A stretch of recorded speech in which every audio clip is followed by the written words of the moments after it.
Hello and welcome to Big Bang Radio Spotlights. This is a show where we talk to independent artists from all around the world all about their music and their process for making it. I'm your host Isaac Anderson, and today I get to sit down with the musician Bray. Without any further ado, here's the interview. Well, Bray, thank you so much for joining me today. I really do appreciate it. I want to start out our interview just like I start out every other interview with my artist. And I'm always really interested to hear what people say because it's so widely different for everybody. And the first question I want to ask you is, what is your earliest musical memory? My earliest musical memory is Bugs Bunny. Wow, So okay. Carl Stalling is the composer for those early Looney Tunes cartoons. And just the way that those would score the things he did, all the sound effects and him walking down the street or running, how the music would change with that was powerful, and it just moves the story along and sort of informed our emotions watching. So plus funny as hell, and he was into all kinds of mischief. So I just kind of, all those things rolled into one for me.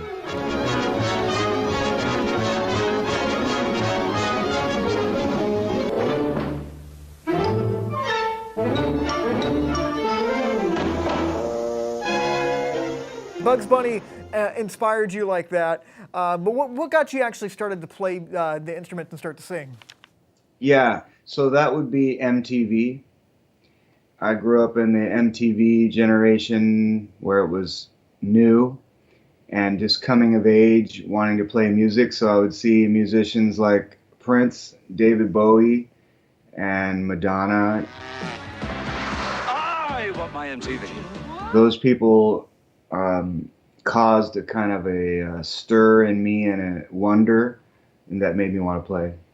Oh, wonderful, wonderful. Well, it's cool how you mentioned Prince and Bowie like that because, and we'll get into your sound in just a little bit, but doing a little research on you, I definitely hear a lot of those two artists' influence in your music, and I think you really interpret that in a really cool modern way. But again, I don't want to get ahead of ourselves. I want us to keep going on this train. So, when did you actually start playing in front of people? Did you get up? Did you have like bands when you were in high school and stuff, or like Yeah.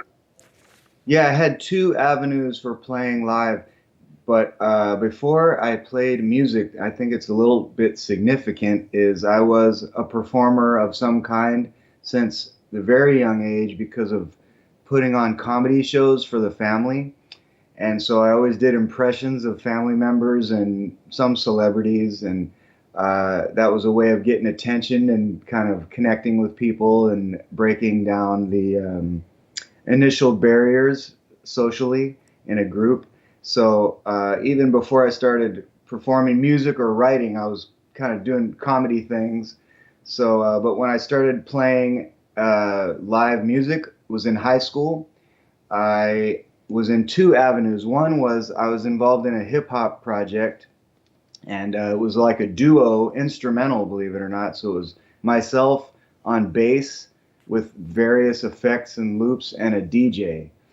And so that later spawned off some artists that people may have heard of. I went to high school with a guy who is known by Zion now. He's a pretty well-known hip hop artist and a great person. And he was kind of involved in our family of music.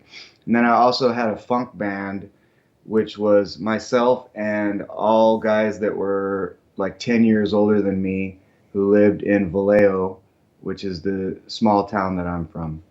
That sounds super incredible, man. And I know you've been all around playing music for tons of massive crowds and playing with some pretty big names. Yeah. We'll touch on that in just a bit. But I did want to ask you, because you've been playing music for such a long time, but when did you decide to say, like, the Bray musical project that you are currently, working on right now, like, when did that fully form and when did that really start? Let's see. So out of those two high school bands that I was working with, that was the beginnings of figuring out how to do it and lead a band and front a band. Let me say that this whole time I've also often been a part as a side man or a side player of other projects, which I think is important and everyone should do. it's sort of like everyone should have a food service job at some point just to understand other people and get humble a little bit. I could So not agree more with you on that that one. that helps me be a better leader, having done some of that. But I would say, you know, right around 15 years ago, it started to be really solidified. And as soon as I got signed to a label in San Francisco, it only lasted about 5 years. It had a rich.com owner that wasn't a musician, wasn't affiliated with music, but decided to try this experiment. And then he signed all of his favorite San Francisco bands. And so I'd say around that time, a lot started happening for us. We played, South by Southwest and started touring. And so right around then. Okay, awesome. And your birth name is it actually Bray, by the way? It's Braden. Braden. Okay, that was Yeah. I was wondering that, but when you shorten it to Bray, the Bray really kind of sticks out in your mind. It's real simple, And I was wondering, what does the name Bray mean to you, and when did you decide to kind of go under that besides Braden?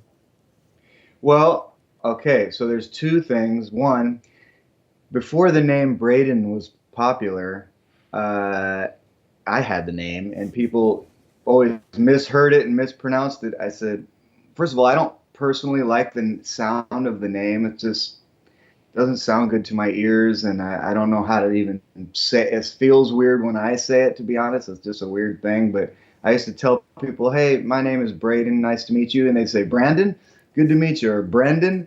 Oh, boy. So I started to go. My family always called me Bray for short anyway. So I said, oh, I'll just start introducing myself as Bray. So then people would say, oh, nice to meet you, Gray, and still screw it up. So uh, it's okay, man. People are just going to mess it up. I do like it because it's more simple, but another thing I say to people to help them remember Bray is just remember it's the sound an ass makes.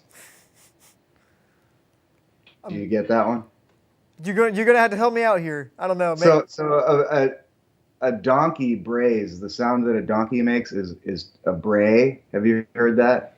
Like a cat meows. A dog barks, yeah, and for a sure. donkey Yeah. brays. But another word for a donkey is an ass. So you say Yeah, I knew the that sound last an part. I didn't know ass the Bray makes. thing. It's a pretty involved joke. There's nothing funnier than explaining a joke. Yeah, I know. Be your own surgeon. Don't hesitate.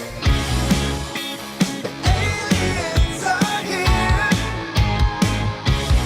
They've been here all the time.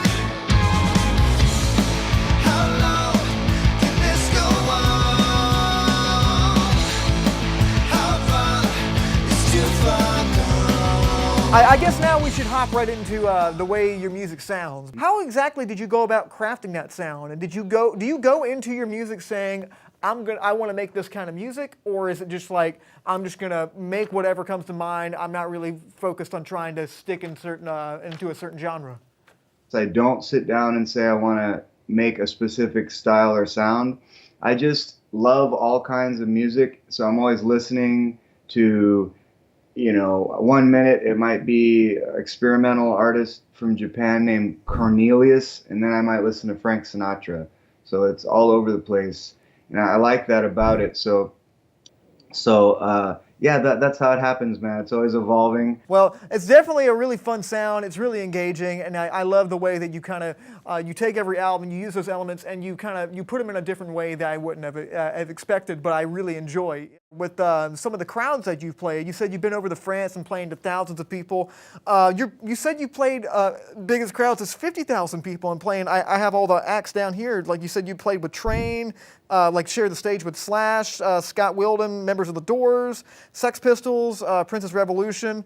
What is one of your most memorable shows? I know you mentioned the France one, but like, is there any one of those, maybe the ones that I just mentioned right there, that you're like, oh wow, I can't even believe this, Yeah. There's a few, boy. A few come to mind. Let's see. One was there was a Grammy. There's a organization called NARIS, National Academy of Recording Arts and Sciences. They are basically the Grammys. And so soon after I was signed to that label I mentioned, we did a NARIS or Grammy showcase. We just played 3 songs. And there was a lot of these big names that I mentioned to you. And so there's this producer and songwriter named Narada Michael Walden. Anyone who's a student of like just really hip hop music in the last 30 years will know his name over and over. Whitney Houston, Mariah Carey, and tons of other major hit artists he would produce and write for them. So he was in the crowd that day, one of the many. And right when we finished, he ran backstage and kissed me on the lips and put his arm around me and was walking around to everyone saying, "You got to know this kid, and he's a star." And so that was a real memorable one for me. And then I would just say one other one was we played an event at one of my bucket list all-time favorite venues in San Francisco called the Warfield. And this is one of those where it was called San Francisco Legends Past, Present, and Future, something like that. So this is where we had a lot of those Cats, Slash, and some of the Doors. And but the guy from Prince and the Revolution, the keyboard player, his name is Dr. Fink. He always wore a surgeon's outfit. Fast forward to Be Your Own Surgeon. But so he was watching on the side, and he's from Minneapolis, where Prince is from. So he has this great, in my ears, accent. So he's watching on the side, and we did one song at that one. We tore it up, and we came off, and he goes, "Hey, Bray, that was really something. I gotta say, whoa." So just to see one of my heroes talking in such a normal way to me, which turned into a great friendship that we still have. I still talk to him regularly, and we recorded some songs and a whole like instrumental album together, just to show you like what these meetings mean to me, why these shows are memorable, how they turn into relationships, stuff like that. You're in Los Angeles, right? No, actually the San Francisco Bay Area. Oh, okay. So San Francisco. So you're in the San Francisco Bay Area, also a very music-filled city and very artist-filled city. What is it like being an artist just in the California area in general? Because so many artists live there, and I imagine it's a very competitive scene. But from somebody that lives there, how do you enjoy living there, being an artist? I will say this, that I feel a part of a global music community, but in a way I've never felt part of the original music community. I feel like I've always been a bit of an outsider with that, because I never really fit into a certain movement or genre so much, because I like to mix them up and I'm just doing my own thing. But oddly, I do find a community, and this is hard to say out loud, but with the cover band community here. So I don't know why that even needs to be weird to say, because it's a great community of people, and a lot of them are also original artists. But this was, frankly, the way that I learned I could make a living, a real living with music. And now we can't, because got the pandemic thing happening. So now we're finding new ways to communicate, just like you and I are now, or like the Patreon channel and show that I have going on right now. They'll just take a moment to share, which is patreon.com/Bray. We're doing a 20-minute, 5-song little variety show every week that we post. Once people sign up, and that's for as little as $1 a week, they can watch the show every week. We post a new one every week. It's got segments and little bits of comedy, and we take requests, so I'll play people's requests every week. I'm just explaining this to say this is like a new norm with the way that we cannot play live shows at this time. your songs, like we mentioned your sound a little earlier, but how exactly do you go about writing your lyrics? Because I feel like there's some deep things that people might not pick up on if they just kind of like passively listen to your music, but especially the song Be Your Own Surgeon. I definitely want to talk to you about that in just a little bit, but how do you go about writing the lyrics to your songs? Are you more like an experiential guy? Do you write from like a place of like truth and honesty, like as something that actually happened, or do you go more to like the storytelling realm? I, again, want to be free to do any of those. So I don't want to think too much or plan why or how I'm going to do something. But I would say, even if it is a storytelling type of thing, it definitely comes from a truth. And I think writing lyrics is so important, and I put so much into it.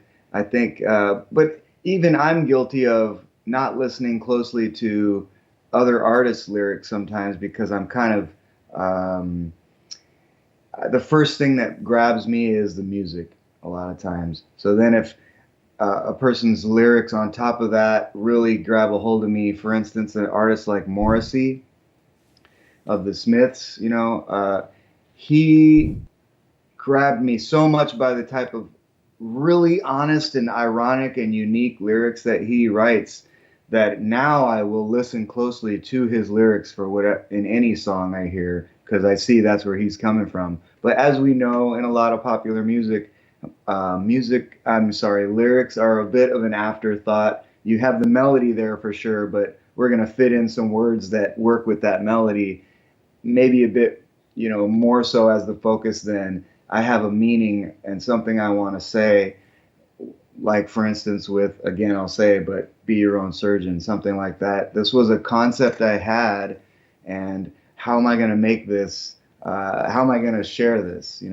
So, but I mean, I write lyrics while I'm jogging or riding on a train or anytime I'll leave myself a voice text, with little phrases and ideas and just put them together as we go, just like people do with music ideas, sound and melody and things. Be Your Own Surgeon. I want to talk to you about that song because I feel like this has some sort of meaning in it that a lot of people might be missing, and I feel like you really bared your soul in this song, to say the least. I want you to describe it too, but this is just kind of what I got out of it, was like the term "be your own surgeon." Did you kind of mean, almost kind of like you need to work on yourself before you need to ask somebody else to help you? Yeah, that's precisely it, man. I think many artists would say this, but it's funny, like, we're always asked for the meaning of our work. Maybe you are too in your life. Like, hey, what does it mean that you do? Who are you?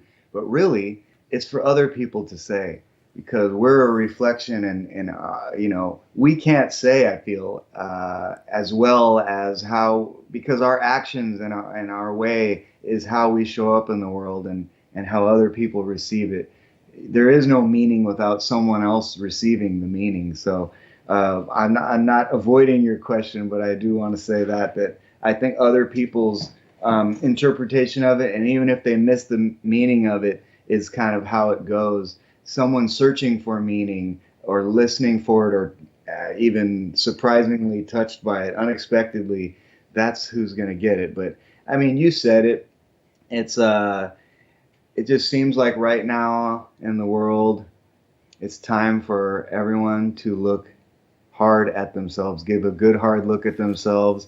And, my dad has this saying that he says, the hardest thing to do is usually the right thing to do. And that is a hard pill to swallow, and it's easy to say those words. But when we really think about our lives and we have a decision to make, the harder one is usually the right one. And so that's why I'm using this, surgery thing, is because it's kind of icky and uncomfortable.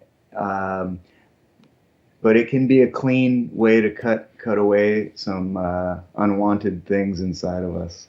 If people want to find any of your music, figure out what's going on in your musical life and your musical career, how can people keep up with you on social media and find your music? The best way is just go to braymusic.com. All the links are there. I think, Spotify, Instagram is what it's about right now. And Bray Music 17 is my Instagram handle, which is a little bit harder to remember. That's why I just say go to braymusic.com. But Spotify is a great way for people to hear what I'm doing. We put out quite a few music videos too over the years, and there is one for Be Your Own Surgeon that I think people might find pretty amusing. I do surgery on myself and grab all kinds of items out of inside of my chest, so you might want to check that out. Thanks to Bray for sitting down with me and talking all about his music. If you want to see more interviews just like this, you can go to facebook.com/Studio67NCC, youtube.com/NashComCollege, or you can find us on Instagram at Studio67NCC. Thank you all for watching. I'm Isaac Anderson, and until next time, stay lovely.